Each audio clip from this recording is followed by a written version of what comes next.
ہمارے channel Urdu moral story میں خوش آمدید۔ ہمارے چینل سے روزانہ آپ کو سچی اسلامی کہانیاں سنائی جاتی ہیں۔ ان کہانیوں میں کوئی نہ کوئی ایسا سبق چھپا ہوتا ہے جو آپ کی زندگی سنوار سکتا ہے۔ آج کا واقعہ بھی ایسا ہی ہے۔ چلیے سنتے ہیں آج کی کہانی۔ نتاشا بیاہ کر سسرال آئی تو ہر عورت کی طرح اس نے بھی ہزاروں سپنے سجا رکھے تھے۔ ماں باپ متوسط طبقے سے تعلق رکھتے تھے۔ والد صاحب ایک یونیورسٹی میں سپرنٹینڈنٹ تھے۔ والدہ محترمہ ایک سرکاری اسکول میں ٹیچر تھیں۔ دولت کی فراوانی نہیں تھی مگر تنگ دستی بھی نہ تھی۔ جو خواہش کی ماں باپ نے فرض سمجھ کر پوری کی۔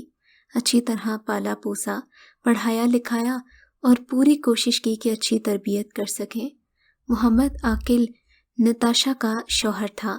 وہ ایک سرکاری محکمے میں 7ویں 8ویں گریڈ کا ملازم تھا۔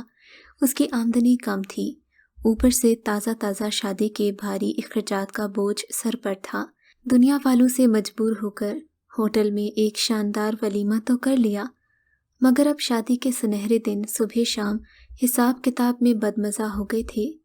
شادی کے بعد نتاشا نے شوہر سے 2 لفظ پیار اور محبت کے تو نہ سنے، البتہ روز بحث اور تکرار سن کر وہ اکتا سی گئی تھی۔ روز ہی بجٹ پر بحث ہوتی تھی۔ اگر عاقل ایک سمجھدار شوہر ہوتا تو اپنی بیوی کے حساس جذبات کا خیال رکھتے ہوئے اسے مناتا، اس کی بیزاری اور جھنجھلاہٹ کو سمجھنے اور دور کرنے کی کوشش کرتا، مگر وہ اسے نتاشا کی بدتمیزی سمجھ کر خود اس سے ناراض ہو گیا۔ اب اکثر میاں بیوی کے درمیان ناراضی ہی رہنے لگی تھی۔ زندگی کے حسین لمحات خواہ مخواہ کی بدمزگیوں میں کھونے لگے۔ معمولی باتوں پر بحث تکرار تو گویا معمول بن گیا تھا۔ اپنے خوابوں میں وہ تو حسین گلستان سجا کر آئی تھی اور یہاں تلخ حقیقتوں سے واسطہ پڑا تھا۔ شروع میں نتاشا کی اپنی نند کائنات سے بھی بہت بنتی تھی۔ سگی بہنوں جیسا رشتہ تھا، ایک دوسرے کا خیال بھی تھا اور احساس بھی، مگر بہن اور سہیلی جیسے اس رشتے کی مٹھاس بھی اب کڑواہٹ میں بدلنے لگی تھی۔ پہل اکثر نتاشا خود ہی کرتی تھی۔ شوہر کے روکھے پن کا حساب وہ اس کی ماں اور بہنوں سے پورا کرتی۔ یہ تو بھلا ہو کائنات کا کہ اس نے کبھی بھی نتاشا کو بات بڑھانے کا موقع نہیں دیا۔ انہی حالات میں نتاشا کا پاؤں بھاری ہو گیا، یعنی خزاں کے بے رنگ موسم میں خوبصورت ننھی سی کومپل کی آمد متوقع تھی۔ عاقل کے رویے میں کچھ بہتری تو آئی تھی، مگر نتاشا کے دل کا کیا؟ وہ تو اب اس سبزہ زار کی مانند تھا جو اوس سے جل گیا تھا۔ نتاشا کی خوشخبری کی خبر آمنہ بیگم کو ملی تو وہ دوڑی بیٹی کے پاس آ گئی۔ نتاشا کی طبیعت خاصی خراب تھی۔ آمنہ بیگم آئی تو تھی خوشیاں بانٹنے، مگر بیٹی غم بانٹنے بیٹھ گئی۔ بیٹی کے اداس چہرے نے ماں کو بھی اداس کر دیا۔ اپنی دانست میں وہ نتاشا کی طرف سے مطمئن ہی تھی کہ بیٹی اپنے گھر میں خوش ہوگی، مگر یہاں تو قصہ ہی اور تھا۔ ماں کو یوں اچانک دیکھ کر نتاشا کی خوشی کی انتہا نہ رہی۔ عاقل نے اسے محسوس کرتے ہوئے اپنی ساس کو 2 دن تک یہیں رہنے پر رضامند کر لیا۔ آمنہ بیگم تو نتاشا سے زیادہ اس کے رویے پر حیران تھی۔ صرف اس کا رویہ ہی نہیں، اس کی شخصیت بھی بدل گئی تھی۔ اگر یہ تبدیلی مثبت ہوتی تو شاید آمنہ بیگم کو خوشی ہوتی، مگر وہ اسے دیکھ کر حیران ہو گئی کہ وہ عاقل کی محض چھوٹی سی بات کو کیسے اٹھا کر آسمان کو لگا دیتی۔ کسی بات سے وہ خوش نہ ہوتی۔ اس کا یہ نامناسب رویہ صرف عاقل تک محدود نہیں تھا، ساس اور نندوں کی بھی کوئی بات اس سے برداشت نہ ہوتی۔ وہ اپنے سسرالیوں کی برائیوں میں ہی مصروف تھی کہ اس کی ساس حاجرہ بی بی اس کے لیے سوپ لے کر آ گئی۔ بیٹی، یہ کائنات نے تمہارے لیے بنایا ہے۔ صبح سے موبائل اٹھائے، ارے کیا کہتے ہیں، ہاں نیٹ کھول کر بیٹھی ہے کہ بھابھی کے لیے ہیلدی ریسیپیز ڈاؤن لوڈ کر رہی ہوں۔ ظاہر ہے ہر ماں کی طرح دادی بننے پر وہ بھی پھولے نہیں سما رہی تھی۔ میں نے دونوں بیٹیوں کو بھی فون کیا ہے، کیا بتاؤں کہ سن کر وہ کس قدر خوش ہیں۔ سوپ کا ڈونگا سائڈ ٹیبل پر رکھتے ہی وہ اپنی سمدھن بیگم آمنہ سے مخاطب ہوئی تھی۔ کیوں نہیں خوش ہوں گی؟ ظاہر ہے بھائی، شادی کے بعد اس گھر میں پہلی خوشی جو ہے، انہوں نے مروتاً مسکراتے ہوئے کہا۔ تبھی انہوں نے نتاشا کو سوپ پینے کے لیے دیا۔ نہیں امی، میرا دل نہیں چاہ رہا، اس کی بو تک برداشت نہیں ہو رہی، لگتا ہے کہ الٹی آ جائے گی۔ اچھا بچے، جیسے تمہاری مرضی۔ ان کا چہرہ کچھ بجھ سا گیا تھا۔ میں کائنات سے کہہ دیتی ہوں کہ عاقل کے لیے رکھ دے، وہ شام کو آ کر پی لے گا۔ ارے نہیں نہیں۔ معاملے کی نزاکت کو دیکھتے ہوئے آمنہ بیگم فوراً آگے بڑھیں اور ان کے ہاتھوں سے سوپ کا ڈونگا لے کر دوبارہ سائڈ ٹیبل پر رکھ کر ڈھانپ دیا۔ کائنات نے اتنی محنت سے نتاشا کے لیے بنایا ہے تو نتاشا ہی پیے گی۔ ذرا اس کی طبیعت ٹھیک ہو تو میں خود اسے اپنے ہاتھوں سے پلاؤں گی۔ ہاں یہ بھی ٹھیک ہے، تم آئی ہو تو تم ہی دیکھ لو اپنی بیٹی کو۔ انہوں نے زومانی بات کرتے ہوئے شکایتی لہجے میں آمنہ بیگم کی طرف دیکھا۔ ہمیں تو ابھی تک اس کی پسند یا ناپسند کے بارے میں بھی نہیں پتا، خود بھی اپنا خیال نہیں رکھتی، کھانے پینے کے معاملے میں بھی بہت لاپرواہ ہے، اسے ایسے دیکھ کر میں پریشان ہو جاتی ہوں۔ انہوں نے کہا تو آمنہ بیگم نے بات سنبھالنے کی کوشش کی اور اپنی بیٹی کو سمجھانے لگی، مگر اس سب کا کوئی اثر نہ ہوا، کیونکہ نتاشا نے ٹھان لی تھی کہ وہ اپنی ساس اور نندوں کے پاس نہیں رہے گی، بلکہ پہلوٹی کے بچے کے لیے اپنی ماں کے ساتھ میکے جائے گی۔ ماں نے لاکھ سمجھایا کہ تمہاری ساس اچھی اور خیال کرنے والی عورت ہے، ورنہ ساس کس بلا کا نام ہے، تمہیں تو ابھی پالا ہی نہیں پڑا، اپنی دادی تو تمہیں یاد ہی ہوں گی۔ خیر چھوڑو، مرے بندے کے پیچھے بات نہیں کرنی چاہیے، اللہ انہیں بخشے، ان کے لیے آسانی کرے۔ بس میں تم سے اتنا کہوں گی کہ ناشکری مت کرو، ناشکری اللہ کو پسند نہیں ہوتی۔ انسان بہت سی نعمتوں اور رشتوں سے اسی لیے محروم ہو جاتا ہے کہ وہ ناشکری کرتا ہے اور اس سے سب کچھ چھن جاتا ہے۔ انہوں نے اپنی بیٹی کو سمجھانے کی آخری کوشش کی تو وہ چڑھتے ہوئے بولی، امی میرے پاس ہے ہی کیا جو چھن جائے گا؟ میں تو حیران ہو رہی ہوں بیٹی، بلکہ مجھے دکھ ہو رہا ہے کہ میں تمہاری تربیت بھی نہ کر سکی۔ آمنہ بیگم خود کو ہی کوسنے لگی تھیں۔ بالآخر نتاشا نے میکے جا کر ہی دم لیا، کیونکہ ساس اور نندوں کے لاکھ خیال رکھنے کے باوجود بھی اس نے انہیں دل سے قبول نہیں کیا تھا۔ پھر ایک دن نتاشا کی ایک سہیلی آئی تھی، اس سے باتیں کرتے کرتے کچھ لمحے کے توقف کے بعد بولی، نتاشا تمہیں ہم دونوں کی وہ سہیلی یاد ہے، راحیلہ، وہی خالہ زیتون کی بیٹی جو گوہر ٹاؤن میں ہمارے ہمسائے میں رہتی تھی؟ ہاں ہاں کیوں نہیں، ان کا تو بہت آنا جانا تھا ہمارے گھر، اس کی منگنی خالہ کے گھر ہی ہوئی تھی، بہت ہی پیار تھا دونوں بہنوں میں۔ اور پھر راحیلہ کی تیز زبان کے باوجود بھی انہوں نے بہن کی خوشی کا خیال کرتے ہوئے اس کا رشتہ لے لیا، حالانکہ صاف نظر آ رہا تھا کہ راحیلہ کس قسم کی بہو ہو سکتی ہے۔ راحیلہ تو اس منگنی سے اس قدر خوش تھی کہ سارا دن میرے پاس بیٹھی اپنے منگیتر کی باتیں کرتی رہی۔ بہت اچھی انڈرسٹینڈنگ تھی راحیلہ اور اس کے منگیتر میں، دونوں بچپن سے ایک دوسرے کو پسند کرتے تھے۔ راحیلہ کی بڑی نند کی شادی راحیلہ کے بھائی ظفر سے ہوئی تھی۔ اچھا، وہ ماجدہ بھابھی ملی تھیں، کافی ملے نساء خاتون ہیں۔ اچھا تمہیں راحیلہ کی وہ چھوٹی نند ساجدہ یاد ہے؟ ہاں ہاں کیوں نہیں، جس کے بڑے ہی لمبے بال تھے، کتنا خوبصورت ہیئر سٹائل بنایا ہوتا تھا اس نے، بہن بھائیوں میں سب سے چھوٹی تھی، سب کی لاڈلی، گھر میں پیار سے اسے گڑیا کہتے تھے، وہ تھی بھی تو گڑیا جیسی۔ پاس بیٹھی آمنہ بیگم ایک لمحے کے لیے خاموش ہو گئی۔ تھی مطلب؟ نتاشا کو ماں کے لہجے کی افسردگی نے یکدم چونکا دیا تھا۔ بس شادی کے بعد راحیلہ کی اپنی نند ساجدہ سے کچھ بنی نہیں، اکثر ان کی نوک جھونک چلتی رہتی تھی۔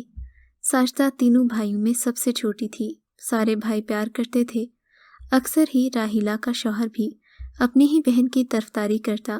راحیلہ کو یہ بات برداشت نہیں تھی، اس کا خیال تھا کہ انہوں نے ساجدہ کو بگاڑ رکھا ہے۔ شادی کے بعد مجھ سے ملنے آئی تو یہی شکوہ کر رہی تھی کہ اس کی نند فرسٹ ایئر میں ہے، کالج تک پہنچ چکی ہے، مگر ابھی بھی بھائی اسے گڑیا گڑیا کہتے ہیں، جیسے کوئی 5 سال کی بچی ہو۔ راحیلہ تو ویسے ہی فطرتاً ایک تنگ دل قسم کی عورت تھی، اوپر سے مادہ پرستی کی دیمک بھی اس کے دل کو لگ گئی تھی۔ شادی کے بعد وہ ان عورتوں کی صف میں کھڑی ہو گئی جن کے لیے یہ چیزیں اور سامان ہی سب کچھ ہوتا ہے، اوپر سے ساجدہ سے جلتی اور حسد کرتی۔ ایک دن راحیلہ کی ساس کپڑے دھو رہی تھیں تو ساجدہ راحیلہ کو بغیر بتائے اس کی بالٹی اٹھا کر لے گئی۔ بھئی استعمال کرنے کی چیز تھی، یوں تو کوئی بڑی بات نہیں تھی، مگر راحیلہ وہ تو ایسے ہی ساجدہ سے خار کھاتی تھی، اور اس کے ہاتھ میں اپنی بالٹی دیکھی تو جھپٹ لی اور کہا، یہ میرے جہیز کی بالٹی ہے، میرے ماں باپ نے میرے استعمال کے لیے دی ہے،